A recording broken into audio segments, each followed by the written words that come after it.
20वां परिच्छेद। कुमारगिरी को चित्रलेखा के व्यवहार पर आश्चर्य हुआ।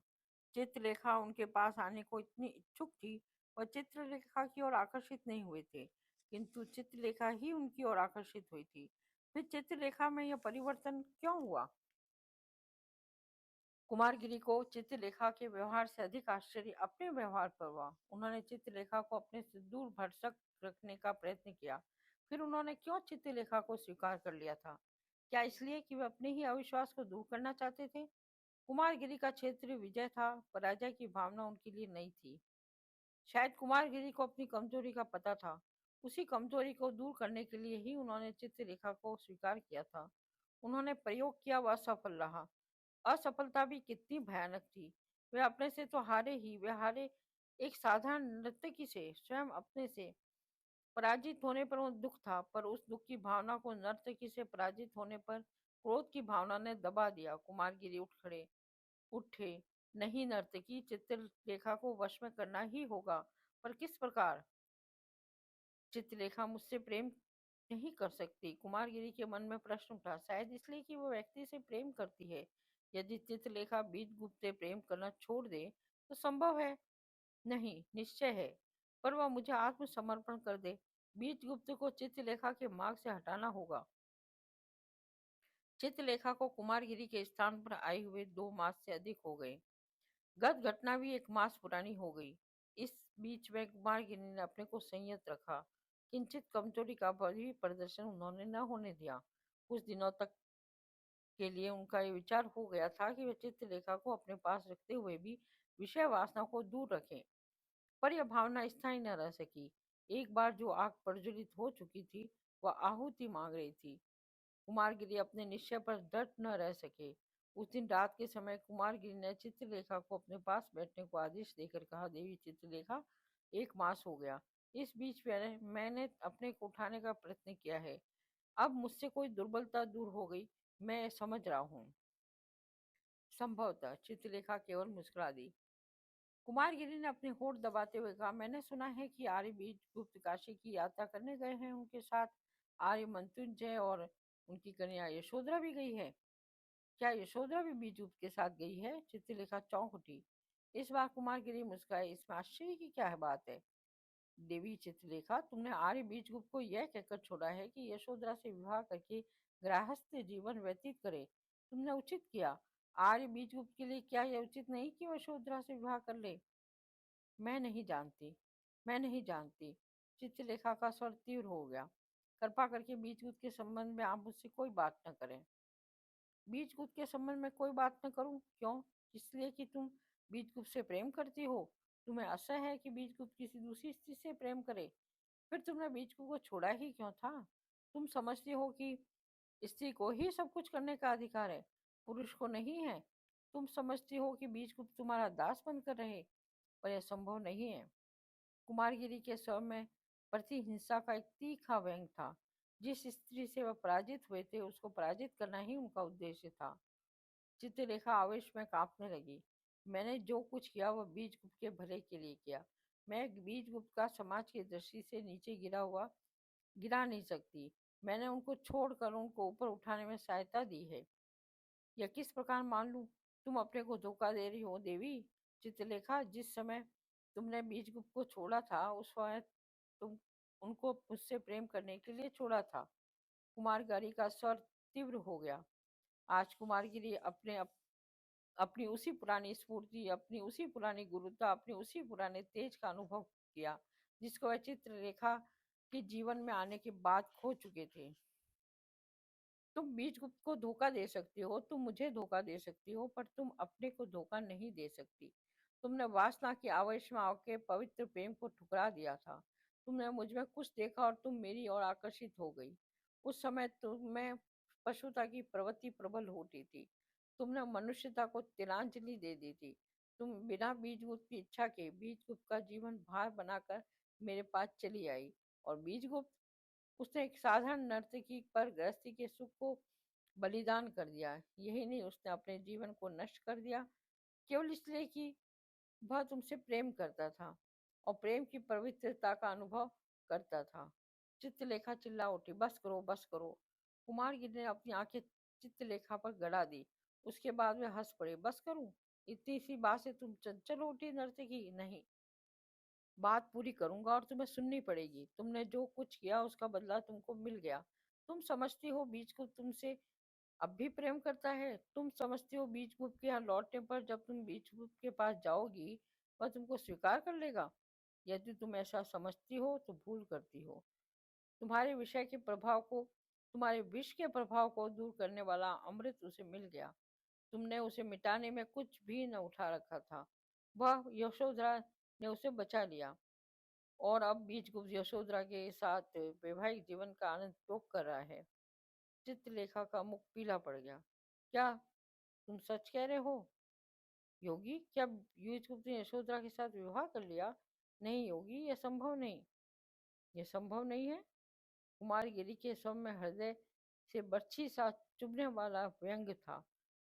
तुम्हारा वास्ता के वशीभूत होकर पवित्र प्रेम को ठुकरा कर मेरे पास चले आना असंभव है, और बीच गुप्त एक स्वर्णिम प्रतिमा के पवित्र वैवाहिक संबंध स्थापित कर लेना संभव नहीं है।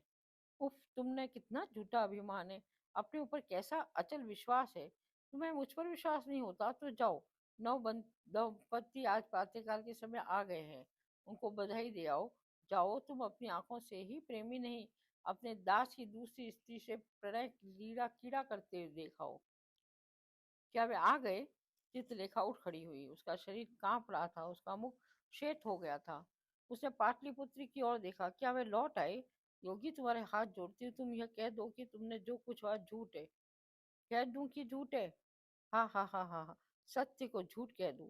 जाओ जाओ, तुम स्वयं देखाओ। चित्रलेखा बैठ गई। नहीं, सब समाप्त हो गया, अब न जाऊंगी। जाने से क्या लाभ? मेरा धन लूट गया। चित्रलेखा के स्वर में करुणा थी। कुमारगिरी चित्रलेखा के निकट निकट खिसक आए। सब समाप्त हो गया। कहीं कुछ समाप्त होता है? एक बात का समाप्त होना दूसरी का बात का समाप्त होना है, आरंभ होना है। समाप्त कैसे हो गया देवी चित्रलेखा? कुमारगिरी का स्वर कोमल हो गया था। उसने एक प्रकार के मृदुल कंपन का समावेश हो गया था। तुम जानती हो मैं तुमसे प्रेम करता हूँ, और तुम भी मुझसे प्रेम करती हो। तुम मुझसे घृणा भी नहीं करती। तुम मेरे जीवन में आना चाह जानती हो। अभी तुम नहीं आ सकी, केवल बीज गुप्त के कारण। तुमने उसके जीवन का दुखमय बनाया, उसने तुम्हारे जीवन को दुखमय बनाया। बीज गुप्त ने एक आधार पा लिया। तुम्हें भी आधार न ढूंढना पड़ेगा। देवी चित्रलेखा, मैं तुमसे प्रेम करता हूँ। कुमारगिरी और चित्रलेखा का हाथ पकड़ लिया था।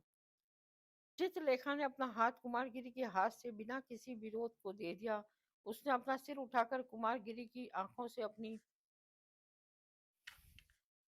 आंखें मिला दी। कुमारगिरी कहता ही गया, प्रेम प्रेम प्रेम ही मेरा धर्म हो गया है। तुम मेरे जीवन में आई हो, तुम मुझे प्रेम की दीक्षा देने आई हो। आओ, हम तुम एक हो जाएं। कुमारगिरी को मुख झुका। चित्रलेखा का मुख कुछ ऊपर उठा। दोनों के अधर मिल गए। काफी देर तक दोनों के अधर मिले रहे। कुमारगिरी पागल की तरह बकने लगे। कुमारगिरी पागल की तरह बकने लगे। दोनों पागल की तरह। तुम मुझे डुबाने के लिए आई हो, मैं भी डूबने को तैयार हूँ। चलो, कितना सुख है, कितनी हलचल है। मेरा आराध्य देवी, मेरी प्राणेश्वरी, आज तुम्हारे यौवन के अथाह सागर में डूबने आया हूँ। कुमारगिरी के नेत्र बंद हो गए थे। चित्रलेखा के नेत्र भी बंद हो गए थे। दोनों ने एक दूसरे को आलिंगन पाश में ले लिया। चित्रलेखा क्या उठी तो फिर ऐसा ही हो। जब प्रातःकाल चित्रलेखा की आंखें खुली तब वह उद्विग्न थी। बीजगुप्त ने उसे छोड़ दिया। वह भावना उसके लिए असह्य थी। उसका संसार अंधकार में था। उसे रह रहकर अपने ऊपर क्रोध आ रहा था। उसने बीजगुप्त को क्यों छोड़ा ही क्यों? उस समय कुमारगिरी सो रहे थे। कुमारगिरी का मुख विकृत हो रहा था। संयम को एक क्षण में ही तोड़ देने वाली वासना ने उसके तेजोमय मुखमंडल पर एक धुंधले पर का आवरण डाल दिया था। चित्रलेखा कुछ देर तक एकटक कुमारगिरी की ओर देखती रही। उसके बाद वह एकाएक अकारण ही कांप उठी। उससे वहां अधिक देर तक रुकने का साहस न हुआ। वो बाहर चली आई। उस व्यक्ति का मुख जिसके साथ रात भर उसने भोग विलास किया, उसे इतना भय और घृणात्मक क्यों लग रहा था? इस पर उससे आश्चर्य हुआ। विशाल देव उस समय उपासना समाप्त कर रहा था। चित्रलेखा को देखकर उसने नमस्कार किया। देवी, देवी का मुख आज इतना उतरा हुआ क्यों है? रात भर मैंने भयानक स्वप्न देखे हैं। चित्रलेखा मुस्कुरा दी। उन सपनों में मुझे उद्विग्न बना दिया। आज अभी तक गुरुदेव कुटी के बाहर नहीं आए। वे अभी तक समाधिस्थ हैं। समाधिस्थ हैं? आश्चर्य के साथ विशाल देव ने कहा, आज पहली बार गुरुदेव ने अपने जीवन का नियम तोड़ा है।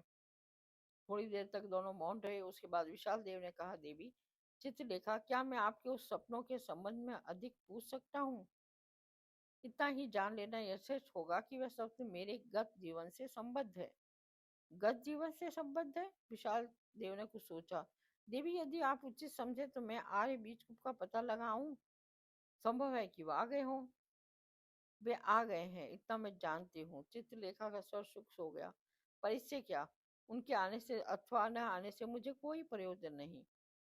विशाल देव ने चित्रलेखा को देखा। देवी, तुम बड़ी विचित्र हो। तुम्हें समझना बड़ा कठिन है। अभी उस दिन तुम यहाँ से बीजगुप्त के पास जाना चाहती थी। चित्रलेखा का मुख लाल हो गया। हाँ, उस दिन मैं जाना चाहती थी, पर आज नहीं जाना चाहती। मेरे व्यक्तिगत जीवन के संबंध में तुम्हारी ये इतनी उत्सुकता दिखाना कहाँ तक उचित है? तुमने इस पर कभी विचार भी किया है? विशाल देव का सिर झुक गया। उसने धीमे स्वर से कहा आरंभ किया, ठीक कहती हो देवी, पर तुम्हारे व्यक्तिगत जीवन में उत्सुकता दिखाने का अर्थ होता है अपने गुरु के जीवन में उत्सुकता दिखाना, और यह मेरे लिए स्वाभाविक और उचित है।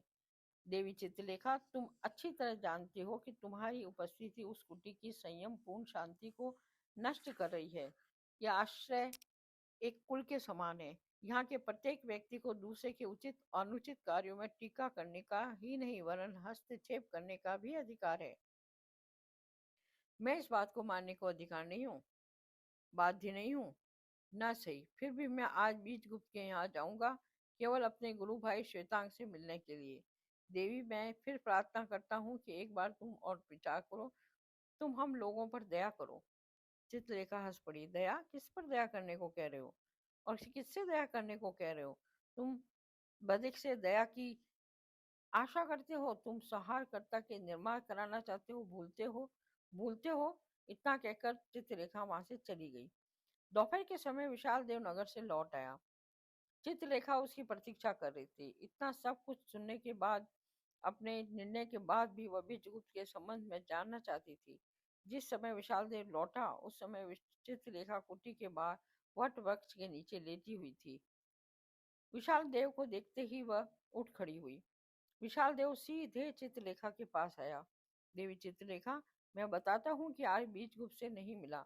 मैं केवल श्वेतांग से मिलकर लौट आया हूँ। मैं अधिक देर तक वहां ठहरा भी नहीं, क्योंकि श्वेतांग आर्य चंद्रगुप्त के यहाँ, आर्य मृत्युंजय के यहाँ जा रहा था। मैं भी उसके साथ वहां तक बातें करता हुआ गया। उसके बाद भीतर चला गया और मैं लौट आया। चित्रलेखा ने पूछा, श्वेतांग ने मेरे विषय में तुमसे कुछ कहा? हाँ, तुम्हारे स्वास्थ्य और कुशल क्षेम के विषय में वो मुझसे पूछता रहा। वह जल्दी में था, नहीं तो वह यही भी यहाँ भी आता। एक बात और बतलाऊं, शायद तुम्हें आश्चर्य हो। श्वेतांग यशोधरा से प्रेम करता है और वह उससे विवाह करना चाहता है। चित्रलेखा चौंक पड़ी। श्वेतांग यशोधरा से विवाह करना चाह रहा है? मेरा तो ऐसा अनुमान है कि बीजगुप्त से यशोधरा का विवाह हो गया है। इस बार विशाल देव को आश्चर्य हुआ। बीजगुप्त से यशोधरा का विवाह हो गया? यह किस प्रकार अनुमान कर लिया? श्वेतांग ने यह तो कहा था कि बीजगुप्त यशोधरा की ओर आकर्षित अवश्य हुए थे, पर उसका विश्वास है कि बीजगुप्त यशोधरा से विवाह कभी न करेंगे। बीजगुप्त का तुम्हारी ओर अनुराग स्थायी है। चित्रलेखा उठ खड़ी हुई। धन्यवाद विशाल देव। जो कटु शब्द मैंने तुमसे कहे, उनके लिए तुम मुझे क्षमा करना। मैं आज यहाँ से चली जाऊंगी, इतना विश्वास रखना। चित्रगुप्त सीधे कुटी के अंदर चली गई। चित्रलेखा सीधे कुटी के अंदर चली गई। विशाल देव चित्रलेखा के इस व्यवहार को न समझ सका। वह क्या उठा, बड़ी विचित्र स्त्री है। कुमारगिरी उस समय लेटे हुए चित्रलेखा के संबंध में ही सोच रहे थे। उनका चित्त उद्विग्न था। चित्रलेखा को देखते ही वह पागल की तरह उसकी ओर यह कहते हुए बढ़े, अभी तक तुम कहाँ थी मेरी रानी, आओ आओ। पर चित्रलेखा के नेत्रों से अपने नेत्रों के मिलने के साथ ही उनका पागलपन दूर हो गया। चित्रलेखा के नेत्र जल रहे थे। उसमें घृणा, क्रोध, ग्लानि भावों का सम्मिश्रण था। उसने तड़प कर कहा, नीच और झूठे पशु, अलग रहो। कुमारगिरी हट गए। चित्रलेखा, तुमने मुझे धोखा दिया। वासना के कीड़े तुमने मुझे झूठ बोले, तुम्हारी तपस्या विफल हो जाएगी, तुम्हें युगों युगों नरक में जलना पड़ेगा। मैं जाती हूँ, अब तुम मुझे रोक न सकोगे। कुमारगिरी ने साहस किया, मैंने जो कुछ किया तुम्हारे प्रेम के अंधा होकर किया। वासना के कीड़े, तुम प्रेम क्या जानो? तुम अपने लिए जीवित हो, ममत्व की तुम्हारा प्रेम है। तुम प्रेम करना क्या जानो? प्रेम बलिदान है, आत्म त्याग ममत्व का विस्मरण है। तुम्हारी तपस्या और तुम्हारा ज्ञान, तुम्हारी साधना और तुम्हारी आराधना, यह सब भ्रम है, सत्य से कोसों दूर है। तुम अपनी दृष्टि के लिए गृहस्थ आश्रम की बाधाओं से कायरता पूर्वक सन्यासी का ढोंग देकर विश्व को धोखा देते हुए मुख मोड़ सकते हो। तुम अपनी वासनाओं को तुष्ट करने के लिए मुझे धोखा दे सकते हो, और फिर भी तुम प्रेम की दुहाई देते हो। कुमारगिरी को अपमान असह्य होगा। वह उठ खड़े हुए, जाओ नर्तकी, तुम्हें मुझे तुम्हारी आवश्यकता नहीं। तुमने मुझे गिराया और तुम मुझे उठा भी रही हो। तुमने सिर्फ मुझे पराजित किया, मैंने भी तुम्हें पराजित किया। तुम मुझसे क्या कहती हो? पहले अपने को देखो। अपने मुख पर पाश्चात्यता की छाया को देखने में तुम समर्थ नहीं हो सकोगी, इतना मैं जानता हूँ। जाओ, अपने साथ अपना अभिशाप लेती जाओ। कुमारगिरी आवेग में कांपने लगे थे, वह बाहर चले गए।